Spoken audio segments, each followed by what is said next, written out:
దుర్యోధనుడు వెళ్ళిపోతున్న శల్యుణ్ణి ప్రేమతో గౌరవంతో పట్టుకొని నిలిపి సామోపాయంతో సర్వ ప్రయోజన సాధకమైన మధురవాక్యాన్ని ఇలా పలికాడు.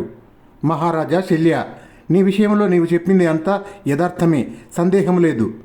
నాకున్న అభిప్రాయాన్ని చెబుతాను, జాగ్రత్తగా సావధానంగా వినండి.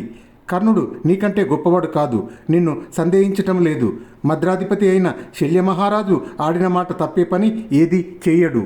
పురుషశ్రేష్ఠులైన మీ పూర్వులు అందరూ సత్యాన్నే పలుకుతూ ఉండేవాళ్ళు కాబట్టే నిన్ను ఆర్తాయని అంటారు అని నా ఉద్దేశ్యము.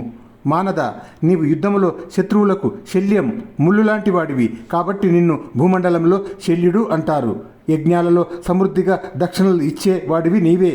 ధర్మజ్ఞ రాజా, నీవు వెనుక చెప్పినదే చెయ్యి, నేను చెప్పినట్లుగా నా కోసం చేయవలసినది. కర్ణుడు గాని నేను గాని నీకంటే బలవంతులము కాము. ఇక్కడ యుద్ధములో ఉత్తమమైన అశ్వాల నియామకుడివి కమ్మని నిన్ను వరం కోరుతున్నాను. శల్య, అర్జునుడి కంటే కర్ణుడు అధికంగా గుణవంతుడని అనుకుంటాను. ఈ లోకములో అంతా నిన్ను శ్రీకృష్ణుని కంటే గొప్పవాడని అనుకుంటున్నది. నరశ్రేష్ఠ, కర్ణుడు అర్జునుని కంటే అస్త్రాలతోనే అధికుడు. నీవు అశ్వజ్ఞానంలో బలములో శ్రీకృష్ణుని కంటే చాలా గొప్పవాడివి. మహామనస్వి అయిన శ్రీకృష్ణుడు అశ్వహృదయాన్ని తెలిసిన దానికంటే మద్రరాజపుత్రుడివైన నీవు 2 రెట్లు ఎక్కువగా తెలిసిన వాడివి.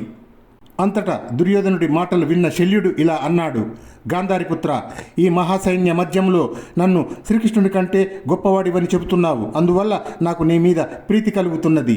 వీరా, నీవు అనుకున్నట్లే పాండవ శ్రేష్ఠుడైన అర్జునునితో యుద్ధం చేసే కర్ణునికి సారథ్యం చేస్తాను. కానీ వీరా, కర్ణునికి ఒక షరతు పెడుతున్నాను. నేను అతని ఎదుట నా ఇష్టానుసారం మాట్లాడతాను. అప్పుడు దుర్యోధనుడు అలాగే అని కర్ణునికి శల్యుని ఉద్దేశం చెప్పాడు. ఇది శ్రీ మహాభారతమున కర్ణపర్వమున శల్య సారథ్యము అను 32వ అధ్యాయము.